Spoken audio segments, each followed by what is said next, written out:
Hello everyone, this is Nero, and hello my dear son.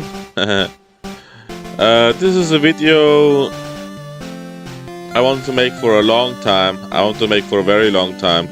This video is all about gamers and how gaming basically kicked some ass. Gamers are very proud people. And we have standards, and we have a kind of honor and dignity, and we're not letting down. We are at the forefront of the fight against those globalist Satanists who want to rule the world in a dystopian manner. And we have rejected this. More so than car manufacturers, more so than the food industry. I mean, for example, we live in a world now where certain car manufacturers are selling you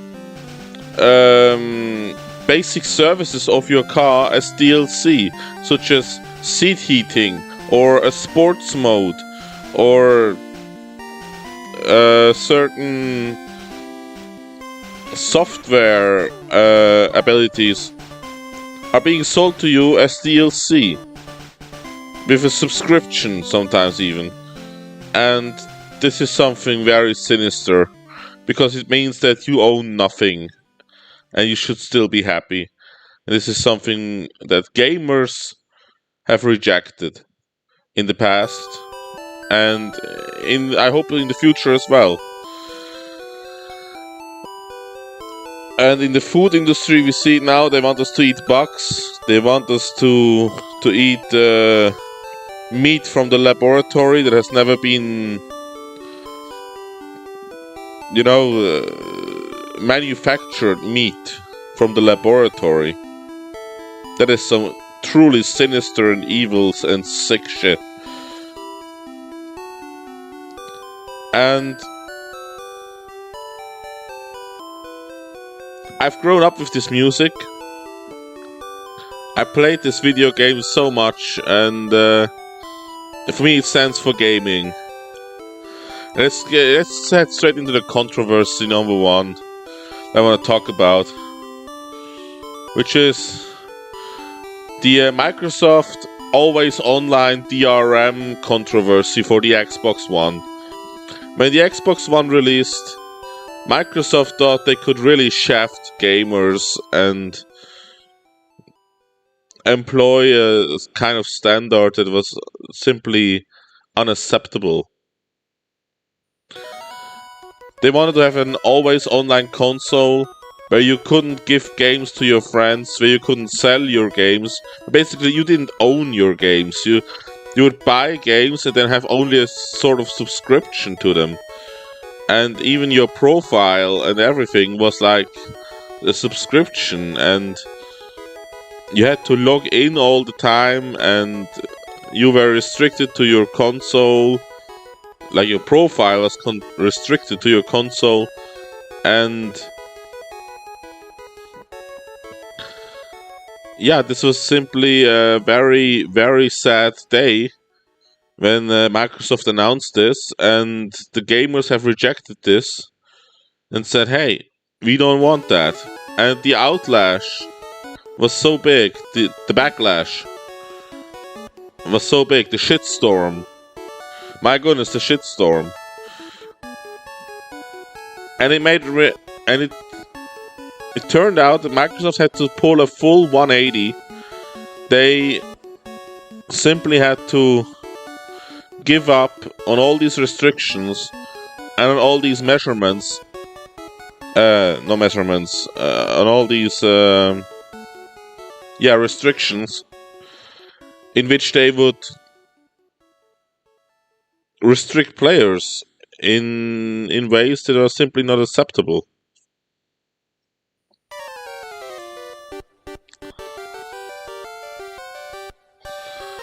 And it was really, the Xbox One really had a bad start, because when it was announced, they were all about TV. It was even a meme then, the TV, Xbox TV. It was all about television and not about games. And Microsoft had to learn a lesson there from Sony that a gaming console is mainly bought for games. And they learned this lesson, and they learned it well.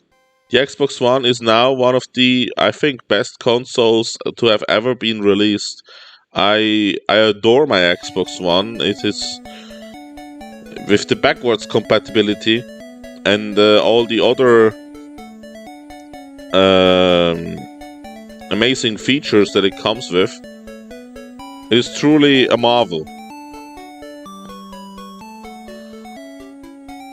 And I'll be putting this link in the description so you can read up on it.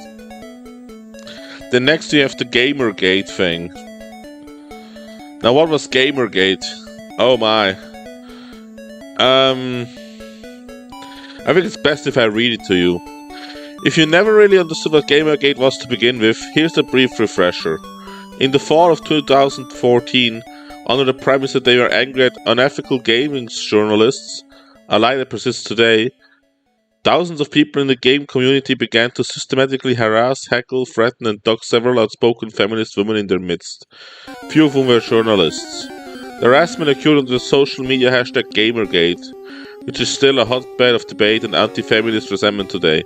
Yeah, these feminists, they claimed that there are no strong women in video gaming and that basically all women in games are misogynistically treated and portrayed in sexist ways, and that's simply not true.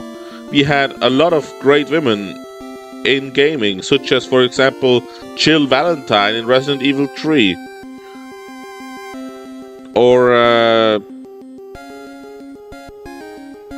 think of Tomb Raider, think of the Alien games. And to me, I mean, it hurt me a lot when I read about Gamergate, and then it was just a shit show. It was a disgusting shit show, and I hope it never ever shows its face again. But it was a clear victory against feminism, and feminism, sadly, I mean, I'm all pro-woman. You must understand that. I love women, and I think women should be treated fair and good, and I want them to do well, and I want them to succeed, and I wish women the best. But feminism has been occupied by evil forces, and it is being used now in the globalist agenda to force males and females against each other, to divide us, to weaken us, to destroy us even. Therefore, I'm absolutely anti-feminist. Then the next big controversy, probably the oldest controversy in video gaming, is violence. Violence in video games. We had many violent video games in the past. Some from Rockstar, some from other developers. And there's a collage here. I mean, Bulletstorm is a very good example because it rewards you for gore. Or Unforgettable, the Call of Duty. I'm gonna show you that later. Or mass murder simulators like Postal, Mortal Kombat with its explicit content, Grand Theft Auto where you can shoot the policeman, Hotline Miami, which is just a bloodfest, Mad World, which consists of one color, red, and then black and white.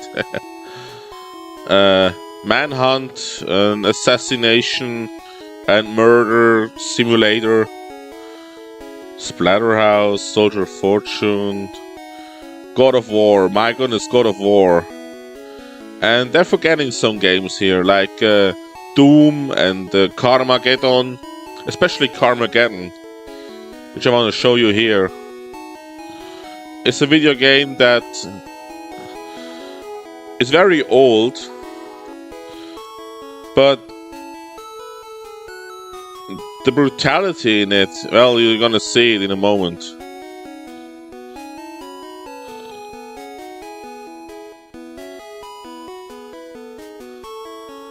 It's glorious.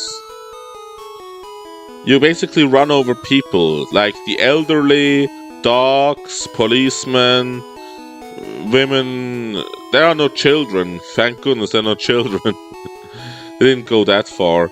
But there are certainly elderly people, and then there was Hillary Clinton and Trump even in the new games, which made it all just yeah, a hilarious shit show. One has to say.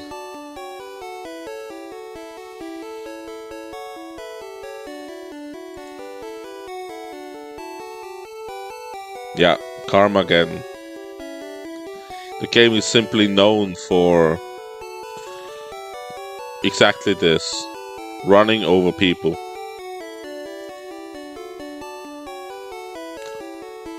Apparently there were a whole lot of them.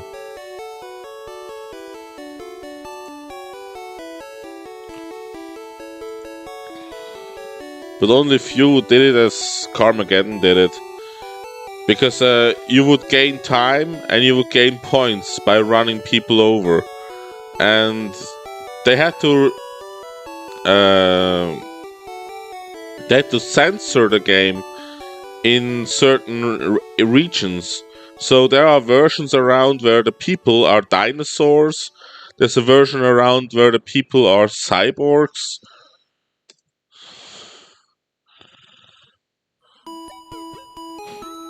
Robots, I mean. You can see it here somewhere. Yeah, here's a zombie that is green blood. The German version. Yeah, here's the German version. The androids.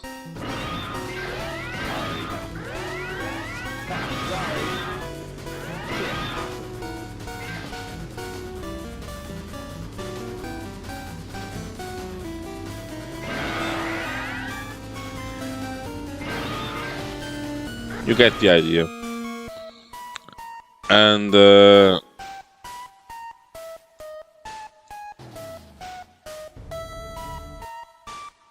yeah.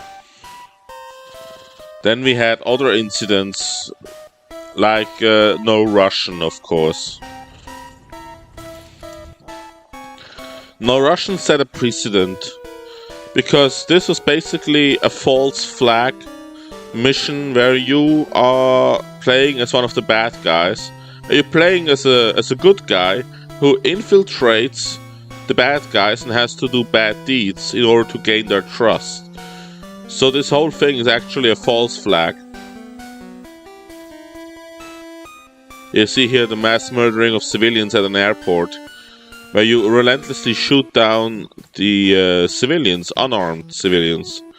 And I think this mission is very much needed, because it shows you something that is sadly a fact. Whenever there is war, whenever there is conflict, you have things like this. For example, we recently had it in Russia, the Crocus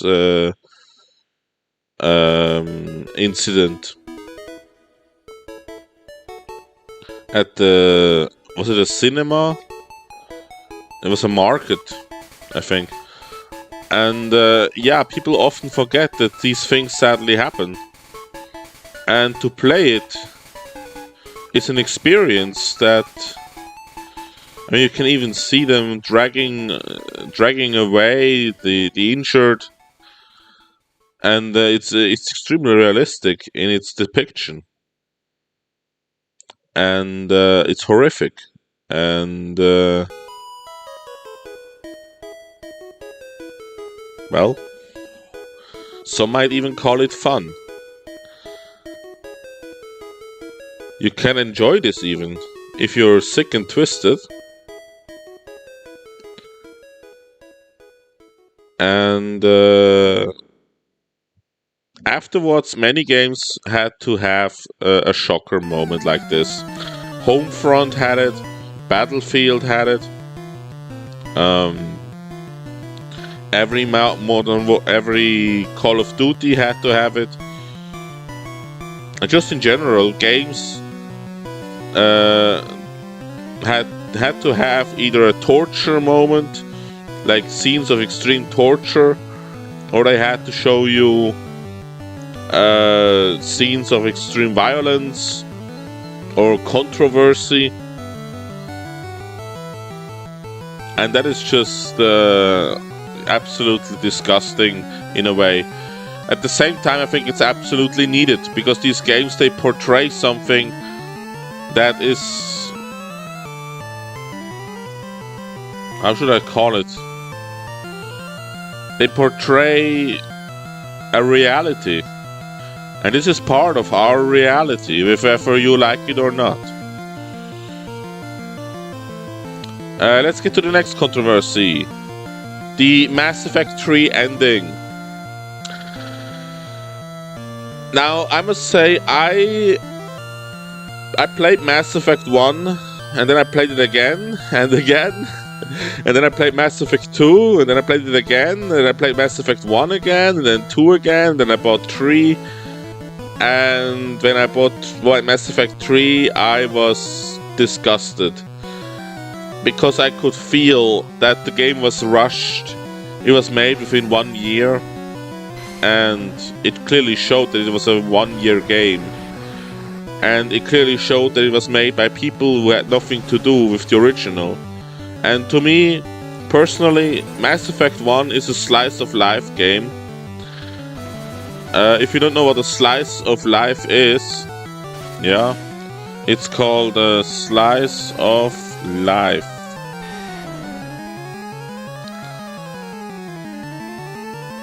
It's a depiction of mundane experience in art and entertainment.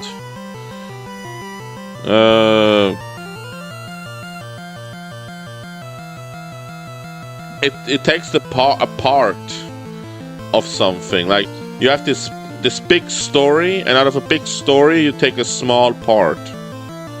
That's a slice of life. And it often has an open ending. And yeah, Mass Effect 3's ending was it's not so much the ending that pissed me off personally, it's the whole game that pissed me off, because characters were completely remodeled, like Ashley Williams. Ashley Williams became a porn star essentially. She went from this rational right-wing being respectful woman. I mean, her bust size increased like tenfold, and that was just disgusting. And then she became a sort of obedient woman that just loved you. And she lost so much in character that she was unrecognizable. And that showed to me that they have no honor. BioWare to me is one of the worst gaming developers ever. They made marvelous games, yes, but they have no ethics. They have no standards.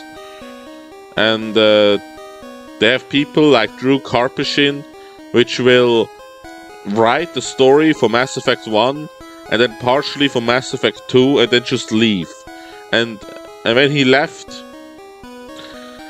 they had no plan where to go. They never knew how to end this. And that shows in the ending, which is simply a disappointment. And the whole game makes no sense, because the Reapers, which were portrayed as being super powerful and absolutely deadly, and they invade Earth from the very beginning of the game. That is issue number 1. The game should not start with the Reaper invasion. The Reaper invasion should have been something that comes at the mid or at the end of it, because if the whole game Like, your planet is under siege, and how does it resist the Reapers? That's just insanity. And I must say, I never believed it. Like, there are scenes where you are lollygagging, where you are taking it easy, where you enjoy yourself. Like with Garrus, you sit on a roof, you drink a beer, and you prost to the world, and you have a good time with him. And I mean, I think that's a good scene, but at the same time, both planets are burning. His planet is burning, your planet is burning. You're supposed to save the world from this urgent threat, but there's no urgency. So I would have welcomed... Yeah. And I have more issues with Mass Effect. For example, that Mass Effect 1 is all about gathering your crew, and then Mass Effect 2 is like, hey, we're all about gathering a crew again. And then Mass Effect 3 comes out and it's like, hey, half your crew is gone, and the other half is like somewhere, and it's a mess. It is a mess. But the games are absolutely enjoyable. They're good shooters. They are memorable, and I can absolutely recommend it. I can absolutely recommend Mass Effect, despite it all. Then next, this is... I didn't even say... well, basically, after it released, the backlash and the shitstorm was so big that EA was forced to introduce a new ending. Now, I cannot talk about the ending without spoiling it, so I'm not gonna do it. But basically, it got better. The ending got a lot better, and the ending was also extended a lot, and it was a victory for us, because EA thought they could shaft us immensely. And we have shown EA clearly that this is unacceptable.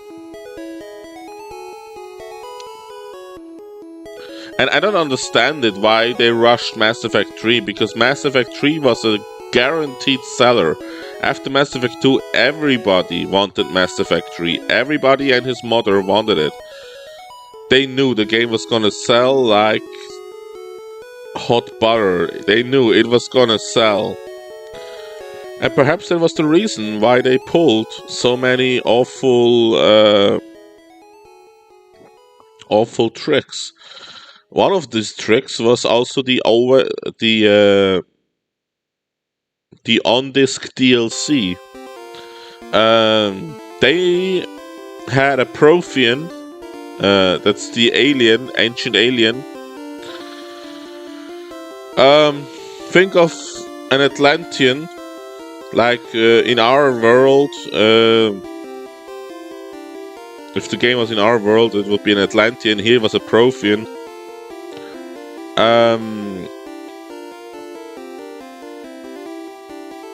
How should I say? They made DLC and put it on the disc. So the DLC was made already. It's like they took a part of the game that was made and just sectioned it off. Now, I personally, I don't have a big problem with that. Because I think game companies want to make money, and I understand that. And as long as the content isn't vital, then I can understand that you're sectioning off something to sell it as a premium. Because these games are simply way too cheap. However, this was not secondary rate content. This was vital content. The Prothean, I mean, my goodness, it's a Prothean. We never even knew how they look like.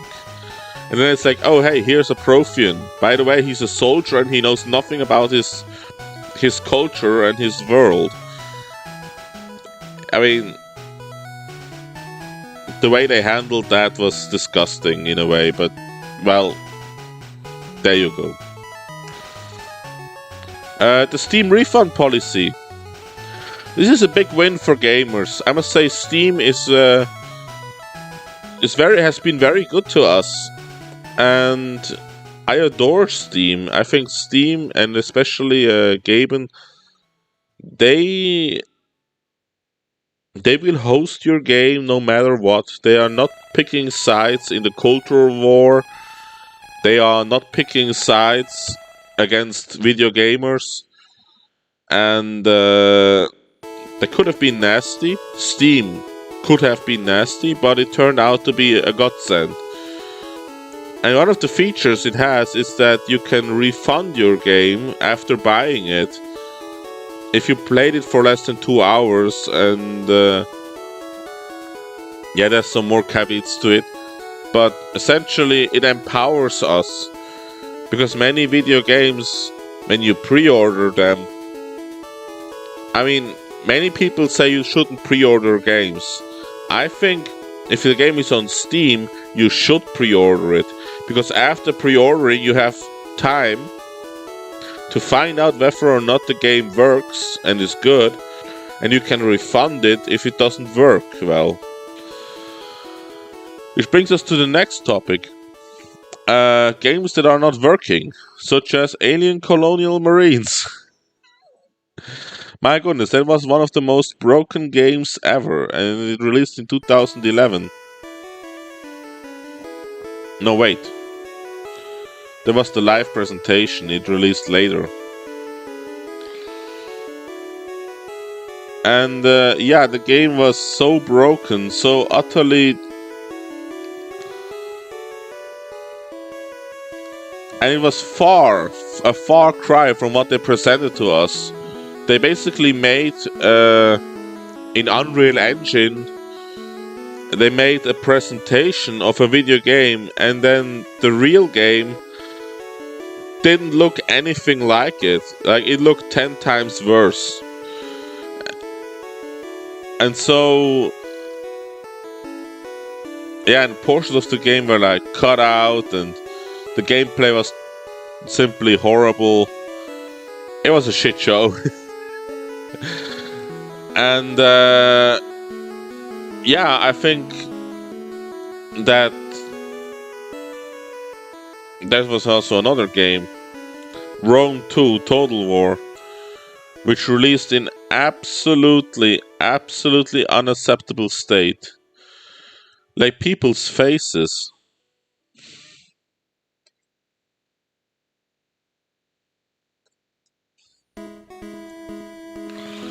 They had... the faces wouldn't load. So they looked like this. They looked like that. Can you imagine? I mean, come on, it was zombies. Because the textures weren't loading. And there were so many issues. But again, gamers cried out in anguish. In the case of Aliens Colonial Marines, I believe you were able to refund the game way after the 2-hour period. They were giving out refunds. And in Rome 2 Total War, we got a lot of DLC for free. And they pledged to do better, and they did better. The future games have been quite excellent, such as Attila and Free Kingdoms, especially Free Kingdoms, was an excellent video game when it released. And then we had another incident with Creative Assembly, the whole Pharaoh incident, and the Warhammer 3 DLC price. Now, again, I hate to be the kind of guy, but I must defend CA in a way, and not just because of this. Yeah, not just because of that, but also because I find it unfair when gamers think that they can dictate how much something should cost. you can say, hey, I don't want to spend more than $20 on a DLC that has this and that, and that is understandable. But then you can just wait. You can wait, whether it is a week or a month or a year, and the price will go down, and then there will be sales. And at sales, the price will go even lower.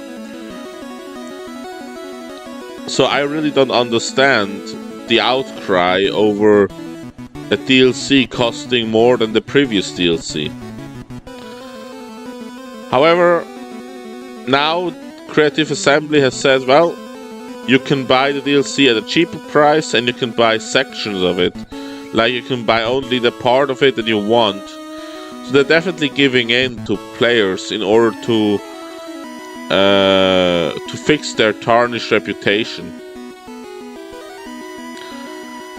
And then there's Total War Pharaoh. Total War Pharaoh is one of the worst Total War games to have ever been made. There are...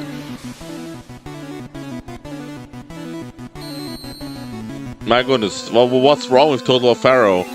For beginners, it is not a saga title, despite clearly being a saga title. Saga titles are lesser Total War games.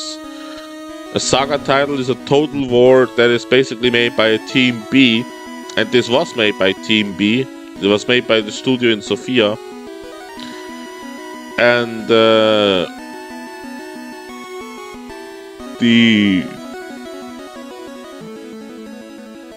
scale of it and the content are simply not fit for a full-fledged entry.